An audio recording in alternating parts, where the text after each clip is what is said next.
Hello everyone and welcome back to the most recent episode of The Real Podcasters, where we are going to be discussing 10 Cloverfield Lane for its 10th anniversary. A movie I don't think we've really spoken about that much. We might have discussed it a couple of times. Yeah, we might have spoken about it briefly when we covered Cloverfield a couple of years ago, but I might have kept it quite I think vague. that was it. I think it was when we were speaking about Cloverfield, and then I think you were kind of kicking yourself a bit because it turned out that we both had a lot more to see on 10 Cloverfield Lane, and then nothing at all in the whatever sequel Netflix did after. Pardon the French, but fuck that. I'm not talking about it. I don't want to. That's terrible. It's like that one. Yeah, it's that like one. Worse than a dumpster fire. No. No, instead we're going to be talking about the middle one of the trilogy, which is weird to label it a trilogy, because it's not really either. That's kind of what I like about these movies right off the bat, is that, say what you will about the third one, and trust me, I could say a lot.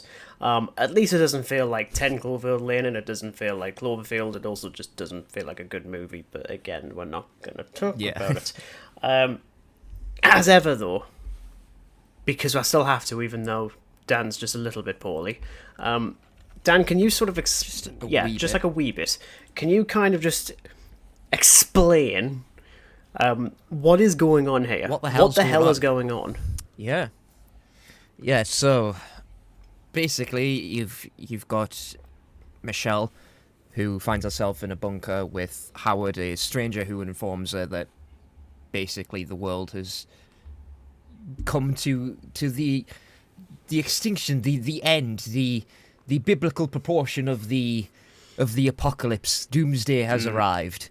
So she wakes up in a bunker, left confused, dazed, whatever else, and basically has to find a way to escape. Nice and simple, really. Nice and simple. Yeah. So, much like our retrospective for Dracula earlier this month, it'll be a case where we'll do our initial thoughts and a few current ones, and then we've got a bunch of questions to ask each other about certain aspects of the movie, and once again, bringing back the survival odds, which... Yeah, that one's going to be... To be honest, I've been thinking about that one. I mean, good, because it would be bad if you haven't, quite frankly. What I want to do, though, because as is quite clear from my level of energy, I do really love this movie. I love it a lot. I didn't see it in cinemas, which I've always kicked myself for. I'm not quite sure why I didn't. I might have been busy, but then again, it was 2016. I don't think I was that busy in life, quite frankly. But I was very keen to see this, and it just meant that I had to work overtime on avoiding every single spoiler that was humanly possible with this movie. There is one aspect that was spoiled for me, which I'll get to. But otherwise, I went into the movie as blind as I could have done, and I absolutely adored the movie. I've always loved it. It's the better one in comparison to Cloverfield, which I do really like that first movie, but this feels wholly unique, and especially for Dan Trachtenberg's first film. That's not fair. Yeah, I always forget that this was his first film. It's very much like a Sidney Lumet with 12 Angry Men. That's his first film. And you just sat there thinking, right, if that's his first film, if this is Dan's first movie, what is the point in me trying to make movies? I'm never going to do anything better than those. It's like everybody associates something like Prey with Dan now. Yeah. Because he's just known for these Predator films. Like, I think if somebody said, oh, what do you know him for? They'd most likely say Predator rather than 10 Cloverfield Lane, which I get, but I think... Personally speaking, this is criminally under-talked about, underrated and under-talked about. No, for sure. I will actually say, though, just because there's only so much I can talk about before delving into more detailed stuff. Have you actually rewatched the film before this? Yeah. Because you were kind enough to assemble your furniture that arrived, I had a chance to rewatch it. So you've literally just rewatched it this morning? Just about. I'll allow it. That's fair. You know, as soon as you drop the camera off, I made myself a nice cup of coffee, had me lovely antibiotics, which weren't lovely. Yeah, just don't choke on that. And then just decided to watch 10 Cloverfield Okay, Lane. that's fair. I think I'm wired for the presumption that on certain movies you'll just not rewatch it, and then suddenly it's like, how much of a retrospective are we actually going to do on this? I can't quite remember the last time this happened, but I distinctly remember there was a movie that I think you hadn't watched for years. You watched once. No, it was Back to the Future. Force Awakens. And Force Awakens. Yeah, actually, Force Awakens. Yeah, forget about Back to the Future. Until next month. Yeah, the farce awakens. Yeah, the farce awakens. It's fine. Yeah. That was a film, was indeed made, and you can go listen to it if you please, but I haven't got much to say on it. Like, at all. No, you haven't. But yeah, so you really like this movie then? Thank God. Stop it. The acting is getting worse as like the years go on. Yeah, it is. It's getting like worse than a 50s B movie. Of which is worse. a few. No, I really bloody like this film. I think it's way better than Cloverfield. No disrespect to Cloverfield. I think it's just so chilling, and it is probably one of the best thrillers that anyone can ever watch. It is. Honestly, I was kind of like yourself. I went in it completely and utterly blind. No idea what to expect. And, again, it's sort of like, it doesn't feel like Cloverfield, because, there's not just a cameraman waltzing around the bunker with a handheld POV. It's actually really, really damn good and structured, and really unpredictable, actually. That scene in particular, which we'll get to. That was it was one of those moments where the jaw drops like a cartoon character. Well, delving into particular aspects on the movie, I want to talk first about John Goodman, who is amazing. Exceptional. This is potentially my favourite performance from him. I mean, he's the kind of actor I think I've probably seen less than I think, but he's that kind of actor. I know him. No, don't. I know him from one particular If you say film. the Flintstones, I'm going to shoot you. It is, isn't it? I mean, yeah, the Flintstones, yeah. I don't like the Flintstones. I know him from a film called The Borrowers. Yeah. Is that the Borrowers or the Burrowers? Oh, I will have to actually double check, because now you've made me doubt myself. Well, it's simple. Is he playing like an animal that digs into dirt, or is he someone who's just lending a book? No, it is in fact The Borrowers. And the best thing with his accent, I still can't tell which one it actually is. The Borrowers. Okay. RROWE. The Yeah, lenders. there we go. We got there at the end. So I mean, that you kind of get wrong. The Lunders. Oh, yeah. To be honest, really damn good film. But yeah, I know him more or less from that. So seeing him pop up in a thriller where he is pretty much... I mean, it's his best film, I'd say. Because I don't really know anything else that he's been in other than those two films. And I used to watch The Borrowers quite a lot. So... Okay. Well, in terms with Howard, I mean, this kind of goes into the second question as well. Those are both pretty much the same sort of thing. If you woke up chained to a wall and Howard's there and he tells you that the world had ended, would you actually believe him? Or would you immediately start looking for something to kill him with, despite the fact he's built very, very similarly to a moon? Right. Do you know what it is? Like, if we're talking about present time, right? If I woke up in a bunker in today's in 2026, chained to a wall in 2026, I'm gonna believe the guy. This movie was very much ahead of its time. 100%. To be honest, even like the last couple of years, I'd still believe him. Yeah, unfortunately, yeah.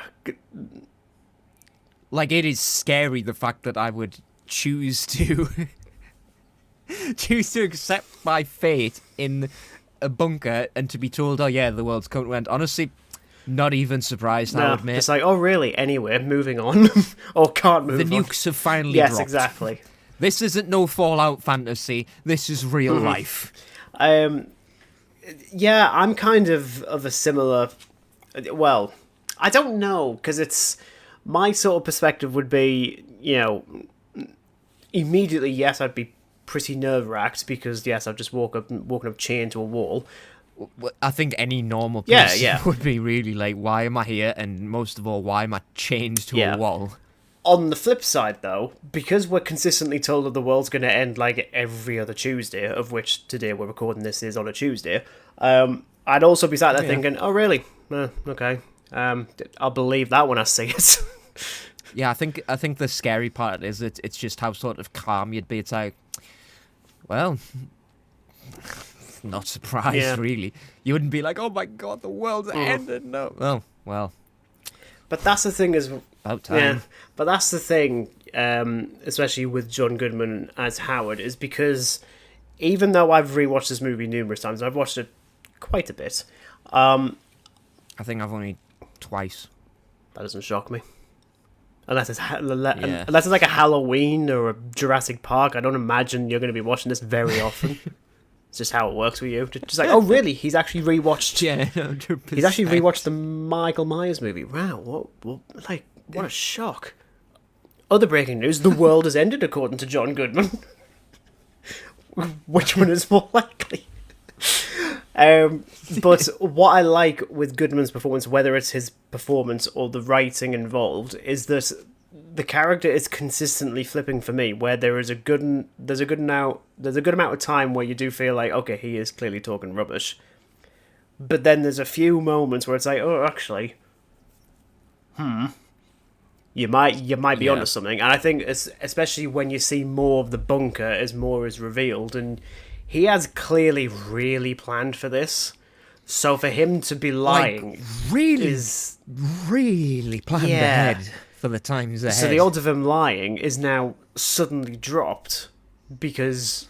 Yeah, I think you're spot on. When you see more of the bunker, you actually kind of start believing him a bit more. Mm-hmm. I mean, it's...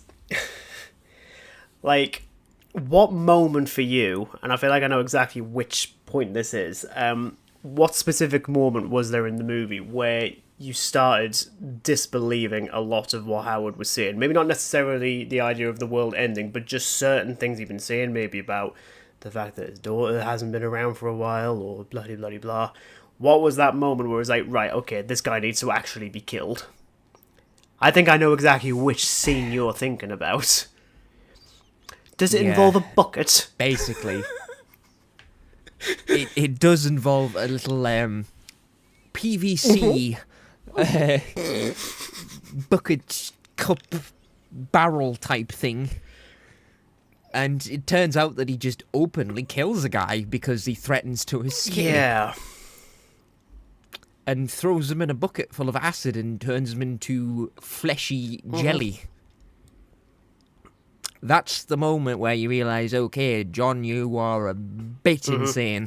Which I think is even more... I think you've been spending too much time down in the bunker. And the worst thing is, like... Cabin fever and all that. Well, it's not really cabin fever, is it? 'Cause it's not really a cabin. Bunker fever. That just sounds... Bunker berserkness.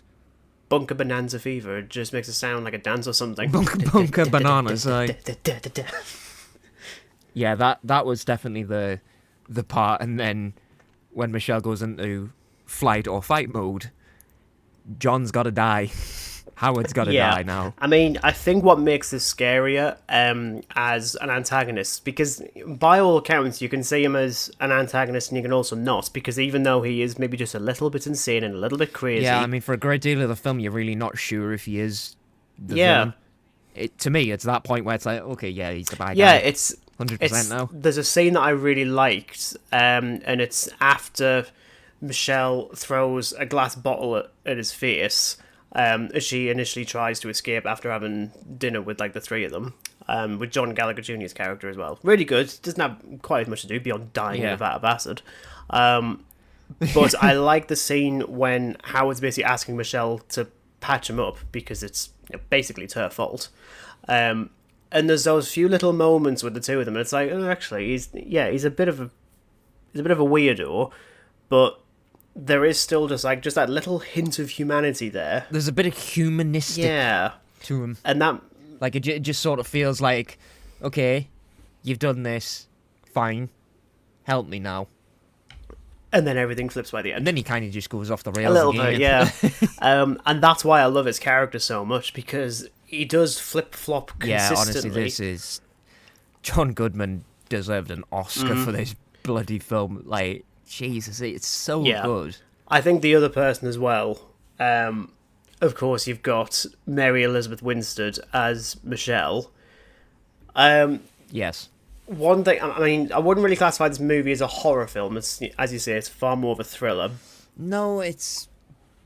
I mean, I don't claim to be like a film theorist or whatever the hell the term is, but, you know, I've always seen it as a thriller than straight up a horror film. It more or less goes into a horror film when the whole flight or fight mode kicks in, because then it's just sort of like copying from a home invasion. Yeah. Like, you've got the guy stopping somebody from escaping. You know, you look at films like Hush and stuff. Hush, to me, is more a horror film than a thriller. Which is ironic, because that's also got John Gallagher Jr. as well. Yeah. I forget that. I didn't actually make that connection. That was completely unintentional. And both released in exactly the same year. Make it even worse. But yeah, like, a lot of the protagonists in movies like this are usually just a bit dim. Dumb. Yeah. How do you think Michelle fares in this scenario as a character? Does she feel like a believable human being in this to you? 100%. To be fair, she's just incredibly smart in terms of a protagonist stuck in her situation. Like, she doesn't use all the thriller cliche stuff straight away. Like, she kind of, like, there's great bits where, like, as Howard is just stomping around the place, she's scanning everything for an exit. So she's always assessing the situation before anything bad can happen, and then is coming up with contingency plans on the spot. Whereas, like, on the other hand, if it was more stereotypical and cliche, that it's just luck and that an opportunity presents itself, no, she just straight up takes the opportunity. It's like, I could do that, but I'll just wait until the plot says it's okay to do it. Because, I mean, what I like... Complete different in this. Yeah, I mean, what I like with her character as well, because, you know, she is quick thinking, occasionally too quick thinking, and that leads to a few mistakes. Yeah. But I like how that's... She's like a bloody computer. Yeah. She's just... But I like how that's set up almost... Like, her first scene is her leaving her fiancé, voiced by Bradley Cooper, randomly. It's like a nice little cameo. You wouldn't know. It's not very clear at all. But the way that he sounds on the phone when like he rings her while she's driving to God knows where, you know, he makes out that like they just had like a little fight. It was just a little argument. It's entirely possible that's exactly what it was, and she's jumped to conclusions and just ran. And you see her making decisions like that across this movie, at least in the first half, where she's very quick to react. And it's not necessarily the right one. So, in this case, her running away from a boyfriend, it might have just been just a little fight, and she's just buggered off just very, very quickly because she doesn't know what to do. And you see that with her first few attempts to get out of the bunker. I wouldn't say they're bad ideas, because they're not. No, I think it just makes her more of a human character. Exactly, like, she feels like an actual person. And... yeah, it's not just simple convenience of the plot. It actually feels like she can be human. Yeah. And it's not just, right, there's an opportunity now, we'll do it now. No, this character's just so unbelievably quick on her feet. And, yeah, I mean, by the end, you're really rooting for her. And I do like one of my favourite moments from her, beyond just like the looks she gives to both characters when they're trapped in the bunker, when she's just kind of just observing the situation, just sort of like analysing it in her head, is just when she does eventually get out of the bunker. We'll talk more about this particular aspect later. And she sees the thing in the sky, and just her immediate reaction is just, oh, come on. Like, such catharsis, because, yeah, we would be sat there thinking, yeah, I kind of figured the world had ended, but at the same time, I didn't think it was going to be that. Come on, like, really? Who writes these things? It could not be just a big wasteland. No, there has to be like a 77-foot creature. Yeah, and I love that. Like, that's such a human reaction. Like, everyone in this movie acts like a person would. Like, Howard as well, he acts like a person would when he's been paranoid for years. He's not entirely wrong, which is even scarier. Michelle as well does make mistakes. She does make a few errors here and there. But it's exactly how people would react. And I absolutely love that with this. I really do. They're so well written as characters. I could harp on about it all the time. Now we get into the bits that are, I mean, people who've seen this movie, they know exactly what happens by the end. It's called Cloverfield. You can figure there's something else that's going to be going on. Kind of piece two and two together, yeah. So it goes from a thriller to a full-blown alien action movie for like the final 10 or 15 minutes. Does that feel earned when the rest of the movie has been it's been a bit of a slow burn, despite only being like 100 minutes long or something? It's very, very short. I think for people who are like proper film purists, no. Because they just want a straight up thriller. They don't want other genres mashed in with it, which I get. But if you're gonna do something different, this is how you do different. And yeah, I feel like it's earned because you've got all this build up. Is like, okay, was Howard completely batshit crazy, or was the guy telling the truth? So it actually does feel earned to a degree.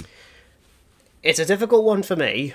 Like I mentioned at the start, there was one aspect of the movie that I didn't go blind into. And it's interesting, actually, I've just had a look at your letterbox, and your choice of poster is very interesting, because I'm going to reference that.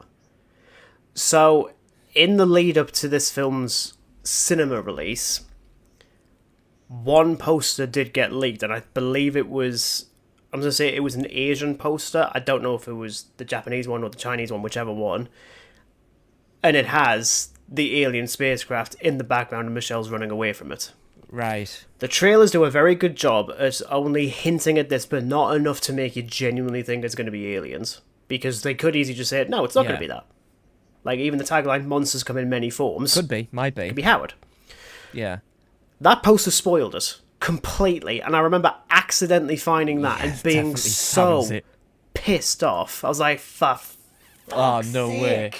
No way. So, unfortunately, while I'm watching that movie for the first time, again, I still absolutely love it on that first watch. When you get to the reveal of it, it didn't really hit you the way you it was wanted unfortunate. It to. Like, even though the film was grabbing me from the start, there was still that aspect of me being like, well, it's not really a debate, like, as to what's actually happened, is it? Because some stupid cinema on the other side of the world decide, yeah, we're just going to spoil it for everyone. And I hate marketing like that. Like, it's very rarely do you find a movie poster these days that actively spoils a movie. I don't think... Yeah, it's kind of the opposite now. It's a trailer that does it now. And it's the worst offender for me. The new Ready or Not. Does it? I don't know. I haven't seen it yet. Pretty much. But... yeah, so it means that I go into that movie for the first time already knowing the outcome. At the same time, though, the best comparison I can give it to since seeing this movie for the first time was when I saw The Sixth Sense last year, where everyone and their grandma knows exactly what the plot twist is with The Sixth Sense. It's been memed to death. So there is that aspect of me that goes into a movie like that thinking, right, well, I know what's going to happen, so I don't really need to care. But the movie still does such a fantastic job of selling me on it that I kind of forget that the twist is going to happen and it doesn't matter. that's kind of the case with 10 Cloverfield Lane, because, yeah, despite the fact there's all that going on and you know that's how it's going to end up, the movie still steers it in such a way that you could feasibly think that the poster is just fake. Nowadays, you could have said, oh yeah, it was AI. Yeah. Yeah, it's all fake. It's just not real. But that was 2016, and I know full well that isn't going to be how it's going to be. If I see that poster, it's like, oh yeah, it's because there's aliens. Great. So that didn't help me at all.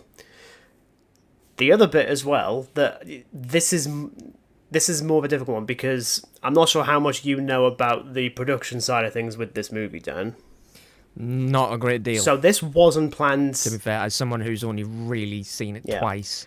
So this movie... Couldn't exactly go into the ins and outs of it. Well, this movie wasn't planned to be a Cloverfield movie. Not from the start. This was shot and written as a film titled The Cellar. The Cellar?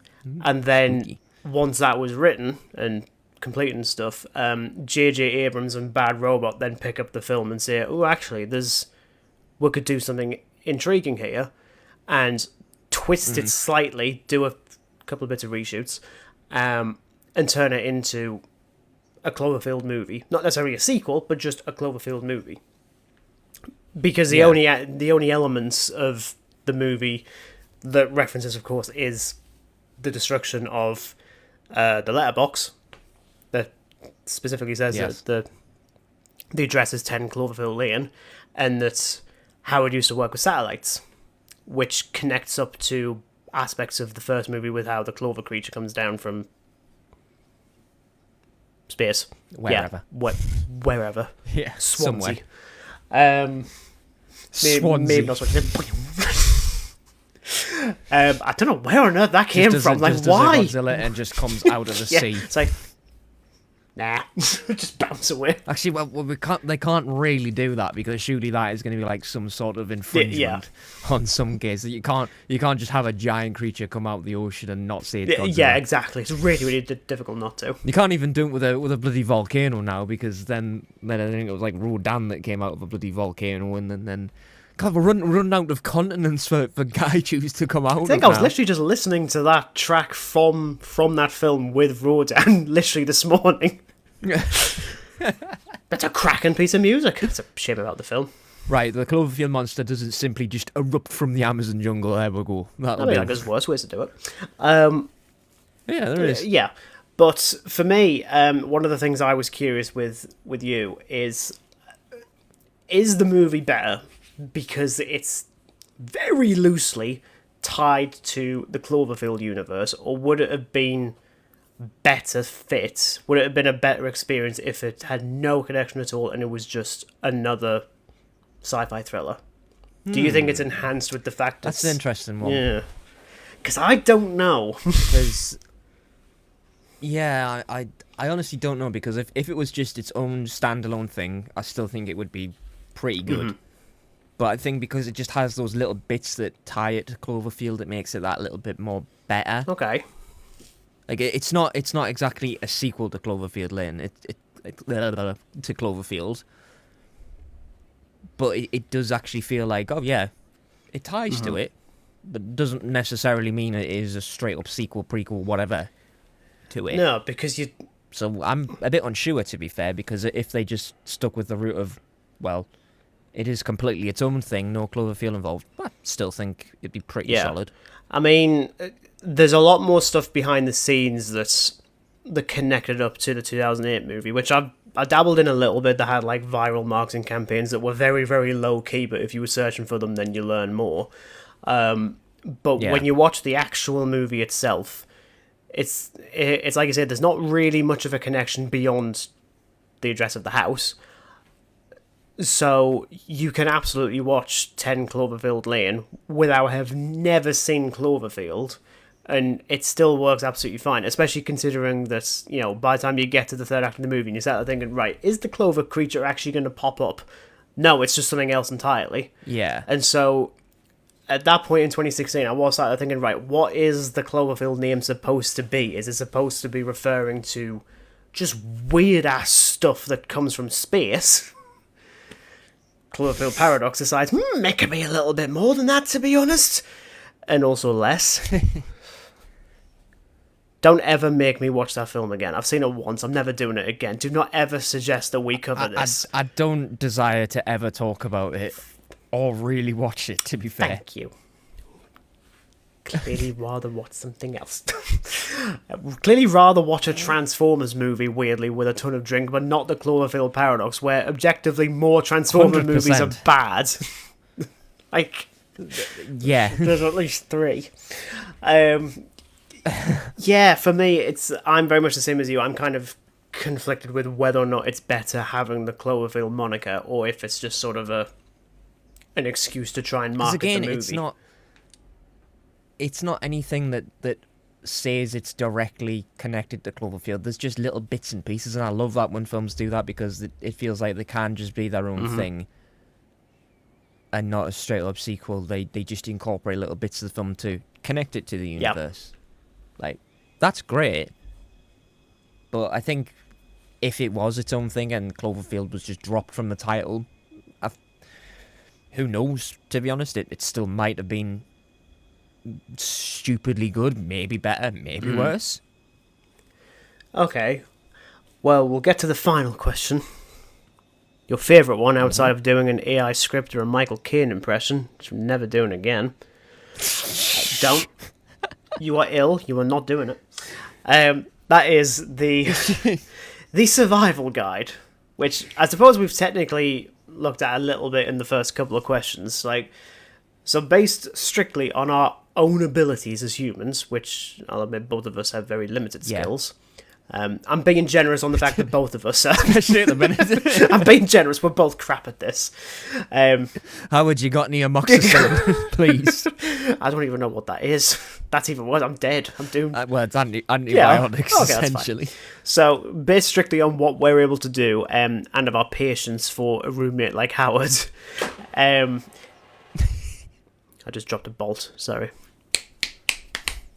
Right. How many days do you think either of us would actually survive in a bunker before being thrown into a vat of acid, probably from just annoying Howard? Because that's going to be the reason. It's not that we're plotting against him, we're just going to be really annoying him. Well, I kind of feel that, like, I would generally get on with him for a bit. Good to know. Like, I kind of feel like we'll play a nice game of Connect 4 around the dining table. But I feel like if he loses, then I'm just going to get this whole, like, this whole thing, this conspiracy that he's lost, and then I'm going to be thrown into a jar of acid because I didn't let him win or something, you know? Yeah. Like, I kind of feel like it's going to be walking on eggshells a lot of the time. Like, I feel like for me, I would use to my advantage the fact that, you know, even when Michelle's trying to escape, Howard's never trying to kill her. Because he wants them to be alive. Just because, you know, he wants some form of human to survive. I suppose it gets a bit creepy by the end, but, you know.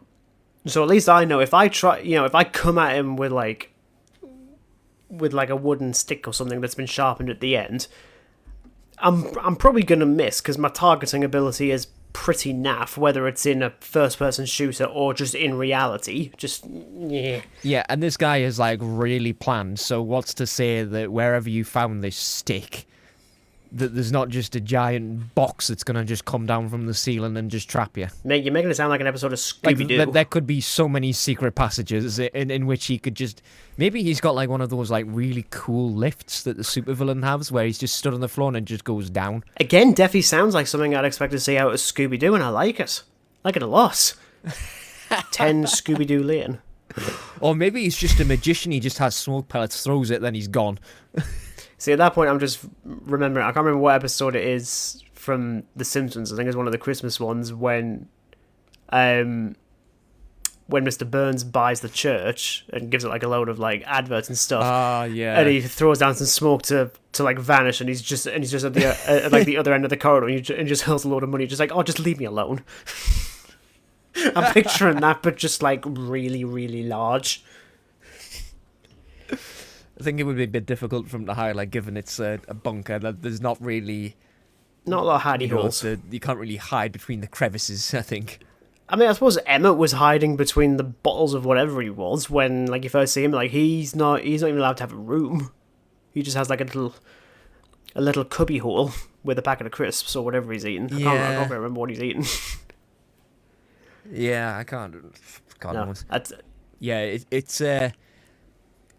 I feel like I would sort of accept fate for a bit, but I feel like if I was in the position that the other character is in, where I'm kind of getting the heebie-jeebies about the guy, that he's not really all what he seems, I'm probably going to be dead.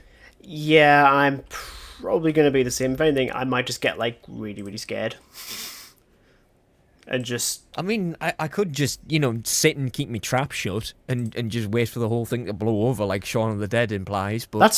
That's 2 episodes in a row that we've referenced that now. I don't know how we've done that. It's a recurrent thing, yeah. Yeah. I go to the bunker. Go to the bunker, meet Howard, have a nice pint and wait for the whole thing to blow over. Okay, well, as proven, yeah. Okay, as ever with these things, I think we're proving that... Yeah, whether it's bunking with Van Helsing or bunking with Howard's, what's his surname, Stambler or something, we'll be fine for a few days. Yeah, I think a few days. I think, the more we're down there, I think naturally everyone's mental state is going to go elsewhere. Mm-hmm. And even though I'd be more... Maybe his. Yeah. More. While, yes, I'd be quite curious if I heard a lot of, like, low rumbling sounds coming from, like, above the bunker. At the same time, I'd probably just hide. However, though, actually I'd say no, because anytime there's a plane or a helicopter outside the window, we as human beings intrinsically go to the window to check what it actually is. So are you implying that because I'm going to do that, I'm just going to run straight first into a concrete wall and just pray it's a window? Yes. So I can see, try to see what's out there. I'm not saying I'm intelligent. What, like a bloody dog? Oh my god, what's that noise? Start barking in the bunker like a dog. Jesus. Yes. That's exactly what I'd do. Okay, well, that's what's going to annoy Howard. That's what's going to lead to the demise, right? Like, I thought I kidnapped a human, definitely not a dog. Just like... And if I'm going to act like a dog, dogs are going to go pee somewhere. I don't think he's going to really like it if I just cock me leg upon him and just have a whiz on him. I don't think he's going to like that. Okay, I wasn't going like full on furry sort of mentality of just like... As we wrap things up, as Dan decides to start questioning whether or not we're going to start pissing on John Goodman. Yeah, but I pretend to be a dog and having a whiz on his leg, yeah. Yeah, there we go. That is our thoughts on... I think at that point I would frankly be yeeted into that barrel of acid. Yeah. Not put in. Yeah, yeeted. Just absolutely hurled inside. Yeah. So yeah, that is our thoughts on 10 Cloverfield Lane for its 10th anniversary, talking about, a few things and cock and legs. Expect nothing less. So thank you very much for listening. Do hope you enjoyed it. Next episode, which will be in April. I know what it is. I prepared myself. Of course you have, because you're already looking. I can see it. We are going to be talking about Back to the Future Part 3. And also a bit of Part 2, because we have to. Because I can't just go from Part 1 last year to Part 3 this year. That's just... He might be a bit drunk when it comes to Part 2. Because, yeah, he's got some things to say. As I do as well. I do have some things to say. But yeah, we'll be talking predominantly about Back to the Future Part 3 with a little bit of Part 2. You'll see why we're not talking about Part 2 that much. 2.5? Yeah, something like that. But yeah, we'll be back in April for Back to the Future Part 3, so we'll see you then. And until then, it is goodbye from Dan. Goodbye. And it's goodbye from me. Goodbye.